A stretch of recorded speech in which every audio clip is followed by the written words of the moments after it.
তো প্রতিটা ক্ষেত্রেই দিতে হয়, প্রতিটা জায়গায় দিতে হয়, বাড়তি টাকা তো দিতেই হয়, কারণ এমনতরির দেশ তো হয় নাই, সুন্দর হয় নাই, পরিবেশ তো এখনো ভালো না। আগে তো অনেক রফা দফা ছিল, সবাই খাওয়ার জন্য পাগল ছিল, এখন কিন্তু সেটা নাই। সব জায়গায় চাঁদাবাজিটা কমছে, বাড়ে নাই।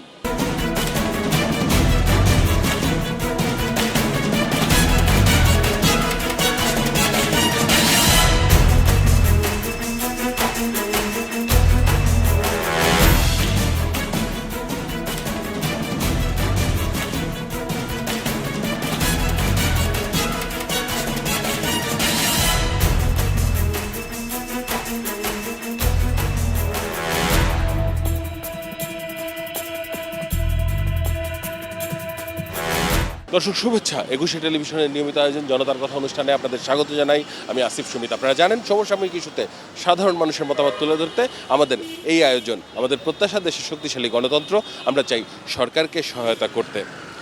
প্রধানমন্ত্রী জনাব তারেক রহমান মন্তব্য করেছেন যে জনগণকে করুণা নয় সেবা দেওয়ার লক্ষ্যে কাজ করবে সরকার। আসলে সরকারি কর্মকর্তা বা সরকারি কার্যালয়গুলোতে কতটা সেবা পান জনগণ জেনে নেব তাদের কাছ থেকেই। কাঙ্ক্ষিত মানে সেবা পাক, এটা আসলে হয় না। সবাই চায় কিছু না কিছু পাক কাজের বিনিময়ে। বাংলাদেশের শুধুমাত্র সরকারি দল ছাড়া যারা এখন সরকারে রয়েছে তারা ছাড়া কেউই এর সাথে সহমত হবে যে কোনো সরকারি প্রতিষ্ঠানে কোনো ঘুষ দুর্নীতি ছাড়া সে স্বচ্ছ একটা সেবা পাবে। প্রত্যেকটা সরকারি প্রতিষ্ঠানে মানে যে পরিমাণ সেবা পাওয়ার কথা সে পরিমাণ সেবা সাধারণ জনগণ পায় না। আমি একটা জমি কিনছি প্রায় 7 বছর। 7 বছরের মধ্যে আমি অন্তত মেডিসিন করতে পারিনি, খালি মিস কেস, এই কেস সেই কেস। তো ওখানে গিয়া 1160 টাকার জমি আমি মেডিসিন করছি প্রায় 15,000 টাকা দিয়া। তাহলে আমি সেবা পাইলাম কোথায়? পুলিশ বক্স একটা সামনে আছে, ওরা তো দেওয়াল টাইমে ডিউটি করে আপনার বর্তমানে, কারণ ওদের কোনো সমস্যা দেখতেন যে একটু বাবা রোড ক্লিয়ার করতে আছে, অফিসটা ছুটি হওয়ার সাথে সাথে ওরা রোডে নেই মেয়াদ আছে রোডঘাট ক্লিয়ারের জন্য। রাজস্ব দিয়ে যে আমাদের বেতন হয়, ইভেন আমাদের দেশের সরকারি চাকরিজীবীদের বেতন দেওয়া হয়। আমাদের মূল উদ্দেশ্যই থাকবে তাদের সেবা প্রদান করা, ভালো সেবা প্রদান করা, উত্তম সেবা প্রদান করা। ম্যাক্সিমাম সরকারি প্রত্যেকটা জায়গায় তারা সেবার থেকে যেই বিষয়গুলো বা টাকাগুলো অতিরিক্ত আদায় করছে। রিসেন্টলি আমি কয়েক জায়গায় ফেস করেছি তাদের যে ভাউচার, তাদের যে টাকায় যে পরিমাণে টাকার অঙ্ক লেখা আছে কিন্তু তার থেকে তারা বেশি নিচ্ছে। আমরা প্রপার ওয়েতে যখন যাই তখন তারা অনেক সময় আমাদেরকে ইগনোর করে, আর কিছু কিছু ক্ষেত্রে মানে পাওয়া যায় যদি সঠিকভাবে আপনার ওই লোকেশন ঠিক থাকে আর কি।